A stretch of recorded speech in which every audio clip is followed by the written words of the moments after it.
As planárias são vermes achatados do filo Platelminth. Algumas são bem coloridas e podem viver em água salgada, mares e oceanos, ou em água continental, rios, lagos e lagoas. São belos animais e prendem nossa atenção pelos incríveis movimentos ondulatórios que geram ao nadar. Uma característica das planárias é a alta capacidade de regeneração. Isso quer dizer que esses indivíduos, ao serem cortados, apresentam a condição de cada parte originar uma nova planária totalmente independente das outras partes cortadas. Note essa planária sem cabeça. Note que ao passar dos dias, há o surgimento de uma nova cabeça. Incrível, não? Quer entender melhor esse assunto? Então, vem comigo! E aí galera, beleza? Para quem não me conhece, eu sou o Jaguar, o seu professor de Biologia. E se você ainda não me segue nas redes, corre lá, beleza? A aula hoje é sobre filo Platelminto, então bora de Platelmintos depois da vinheta. Solta!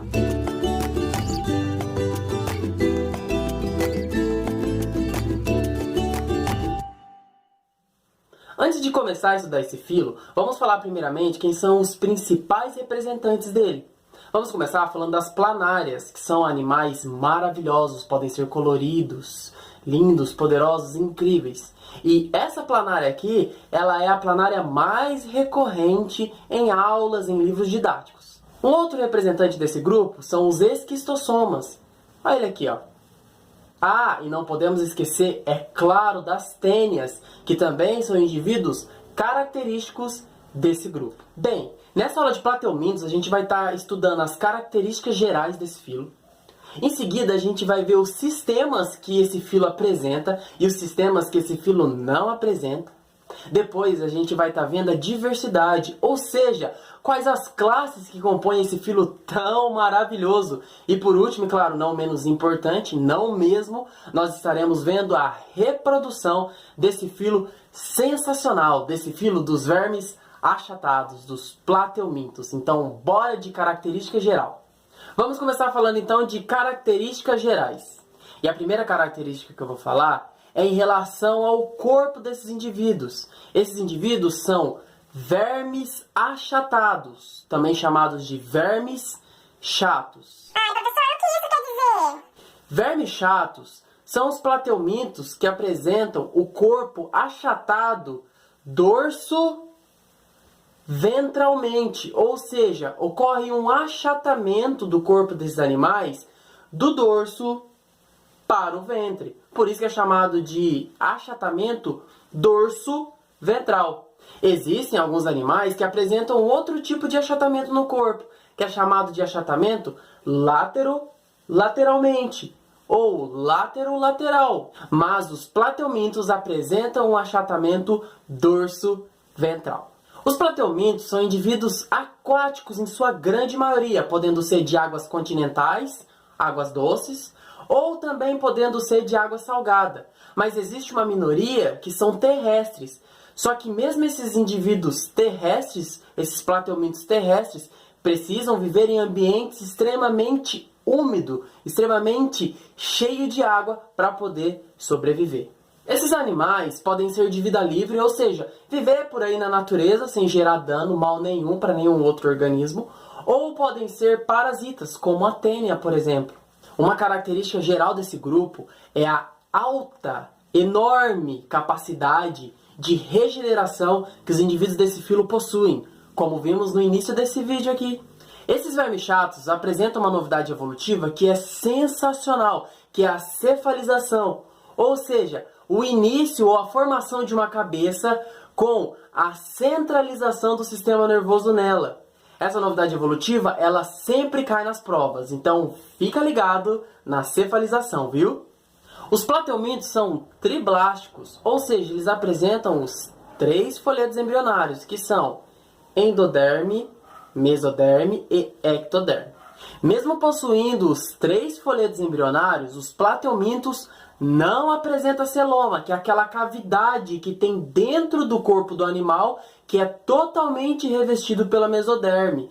Essa cavidade, ela aloja, ela abriga os órgãos dentro dela. Mas os plateumintos não possuem essa cavidade, não possuem celoma. Logo, os plateumintos são animais acelomados. Graças à novidade evolutiva que surgiu nesses indivíduos, que é a cefalização, os plateumintos apresentam uma simetria bilateral, que é aquela que, quando a gente traça um plano de corte nesse sentido, divide o corpo do animal em duas partes iguais, uma do lado direito e a outra do lado esquerdo.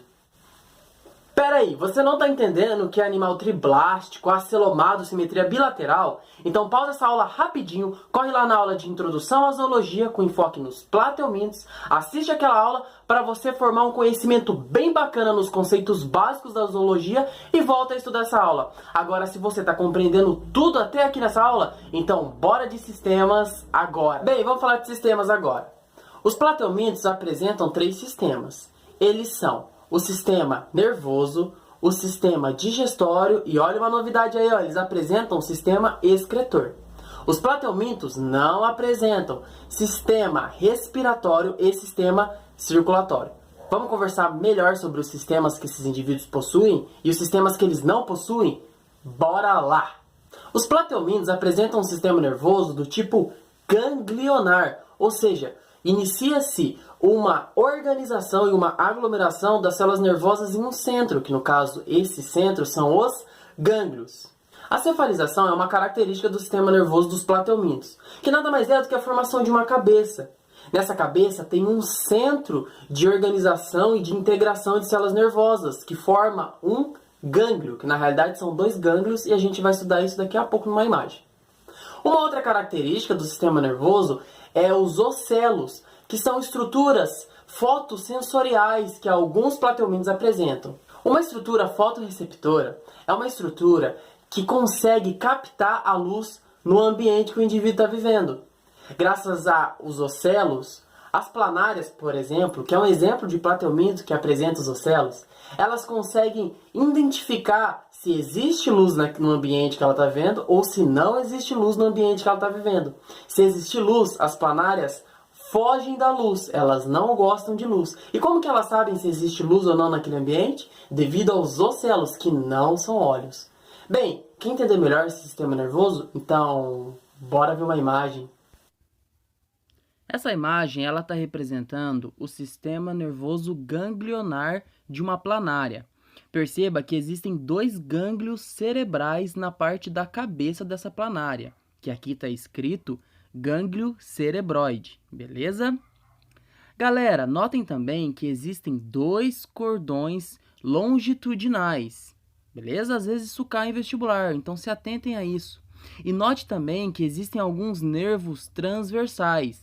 Quando você olha os nervos, os 2 nervos longitudinais, somado aos nervos transversais, forma um desenho de uma escada. Então, o vestibular pode falar que o sistema nervoso ganglionar parece uma escada, beleza?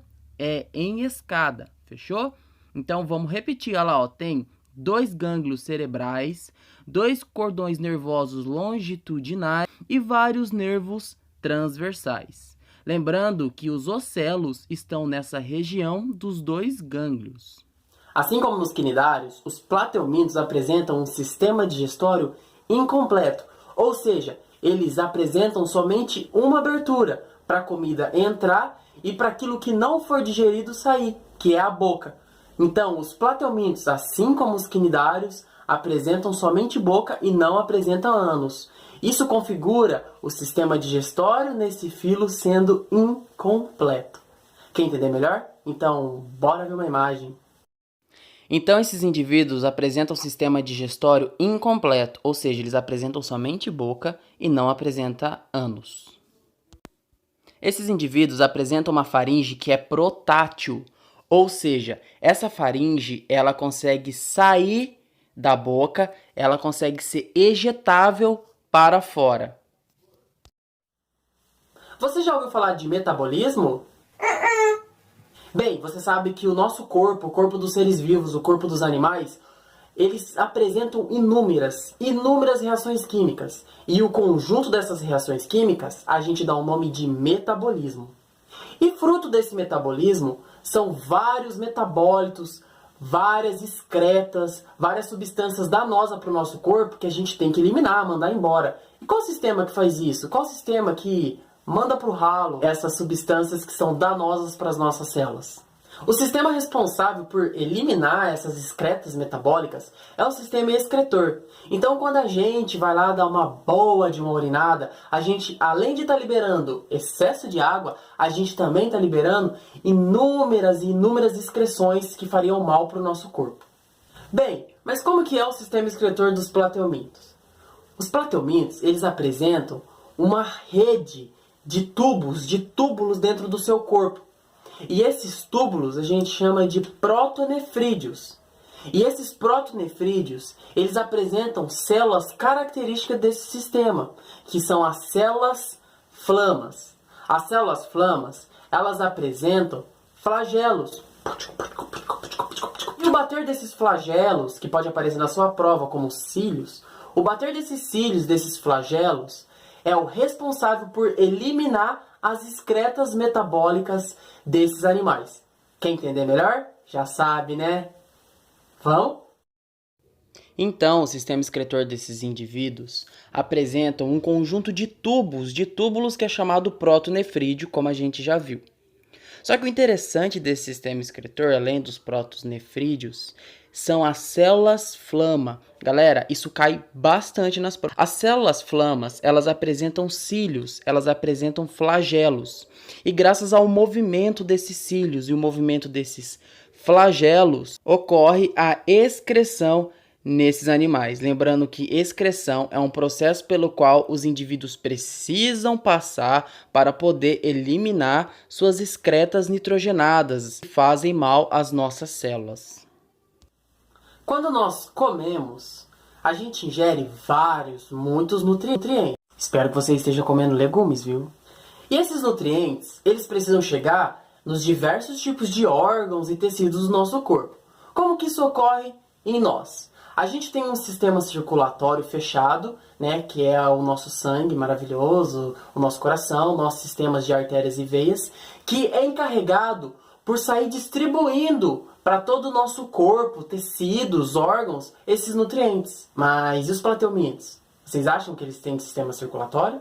Não, gente, os plateumintos não possuem sistema circulatório. Ô professor, e como que os nutrientes são distribuídos no corpo desses bichos então, hein? Fala aí. Peraí, professor, pode crer, fala mesmo. O alimento nos plateumintos é passado de célula a célula, por um processo chamado difusão. Lembrando que a difusão é a passagem de soluto de nutrientes, da onde tem mais nutriente para onde tem menos nutriente. Lembram disso? A função do sistema respiratório é a troca gasosa entre o meio externo e o indivíduo. Nesse processo é necessário mandar para fora o CO2, que as nossas células não vão usar para nada, e obter o oxigênio que veio do meio externo para as nossas células, através desse oxigênio, usando esse oxigênio, fazer respiração celular, gerar ATP, que é uma molécula que a gente precisa. ATP é uma molécula que a gente precisa para energia, para a gente ter energia, para poder viver, para eu poder falar com vocês, para vocês poderem estar quase dormindo me assistindo. Então, essa é a função do sistema respiratório. Trocas gasosas, mandar CO2 para o ambiente e pegar o oxigênio do ambiente para as nossas células, gerar ATP, para poder depois quebrar essas moléculas de energia que são ATP e gerar energia para a gente sobreviver. Os plateumintos, eles não possuem um sistema respiratório. Então, como que eles fazem isso? Como que eles fazem essa troca gasosa que é essencial para a vida? Bem, esses animais, por serem bem achatadinhos dorso-ventralmente, lembram dessa conversa nossa? Então, por eles serem bem achatadinhos, eles conseguem fazer essa troca gasosa através da sua pele. Então, a gente chama a respiração desses indivíduos de respiração cutânea. Certo, gente? Cutânea significa pele. De respiração cutânea ou tegumentar. Tegumentar também, nesse sentido, representa a pele. Legal os sistemas, né? Mas agora vamos conhecer quem são as classes que compõem esse filo? Partiu falar de diversidade. O filo Plateuminte é composto de 3 classes diferentes: a classe Turbellaria, a classe Tremátoda e a classe Cestoda. Começar falando então da classe Turbellaria. Galera, essa classe é composta pelas planárias. E os indivíduos que compõem os turbelários são todos indivíduos de vida livre. Então eles não são parasitas, eles não precisam se nutrir parasitando outro indivíduo. Então são todos de vida livre. E os indivíduos que compõem essa classe são as planárias. O melhor exemplo da classe Tremátoda são os Schistossoma mansoni. Os Schistossoma mansoni são parasitas. Então, os integrantes da classe Tremátoda são parasitas. Guarda isso, beleza? Bem, o Schistossoma mansoni, ele é causador de uma doença chamada esquistossomose. Eu vou repetir. Schistossoma mansoni é causador da doença chamada esquistossomose. Galera, presta bem atenção no que eu vou dizer para vocês. Eu vou fazer uma outra aula falando somente das doenças que são causadas por vermes achatados. Ou seja, eu vou fazer um vídeo exclusivo só com as doenças causadas pelo filo Plateuminte. Então, galera, depois dessa aula aqui, corre na próxima aula, que é de doenças causadas por plateumintos. Assiste essa aula, porque não cai. Despenca a doença nos vestibulares, principalmente no Enem. No meu Enem, por exemplo, caiu esquistossomose. Então, galera, eu vou fazer uma aula, e nessa aula você vai manjar tudo de esquistossomose e das outras doenças causadas por esse filo. Então, galera, fica atento. A última classe dos plateumintos é a classe Cestoda. Os representantes dessa classe são as tênias, tênia solium e tênia sarginata. Guardou? Beleza? Os indivíduos da classe Cestoda são parasitas, assim como os indivíduos da classe Tremátoda. Então, das 3 classes, somente os turbelários da classe Turbellaria são de vida livre. Os indivíduos que compõem essa classe, as tênias, podem causar teníase, mas também tem uma doença gerada pelos indivíduos dessa classe que é chamada cisticercose. Quer entender melhor teníase e cisticercose? Então acaba este vídeo aqui e corre no próximo vídeo, onde eu vou falar somente de doenças causadas por plateumintos. Chegamos no último assunto dessa aula, que é a reprodução.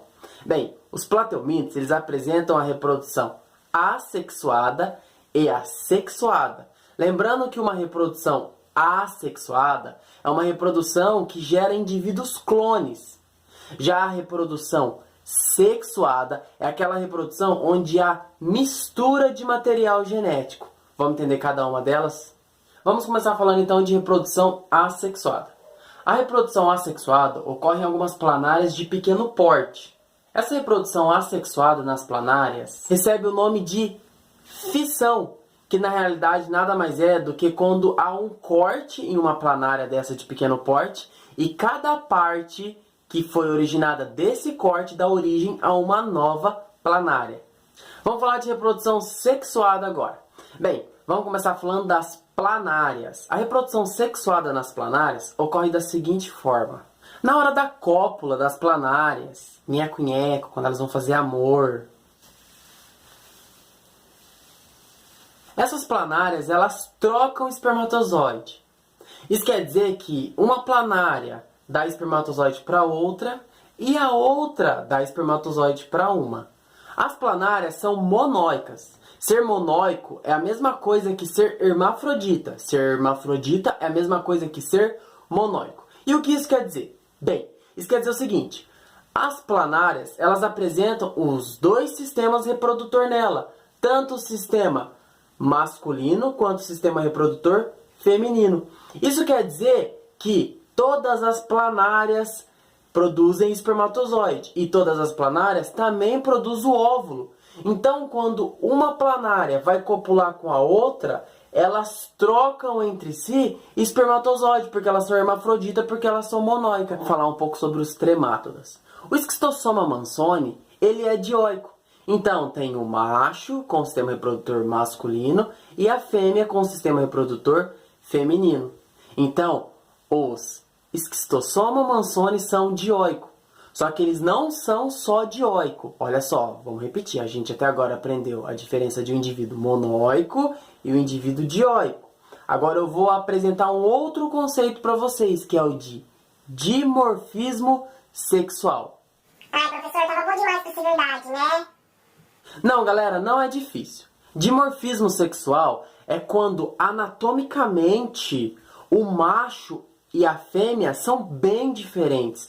Você bate o olho e você fala: pô, tu é o indivíduo macho da espécie. Pô, tu é o indivíduo fêmea da espécie. E é fácil identificar quem é quem. Isso é dimorfismo sexual. Olha só como que o macho é bem diferente da fêmea. Notório, não é? Vamos finalizar agora a reprodução falando das tênias que compõem a classe Cestoda. Bem, galera, as tênias elas são monóicas. O que é ser monóico mesmo? É ser hermafrodita. E o que é ser hermafrodita mesmo?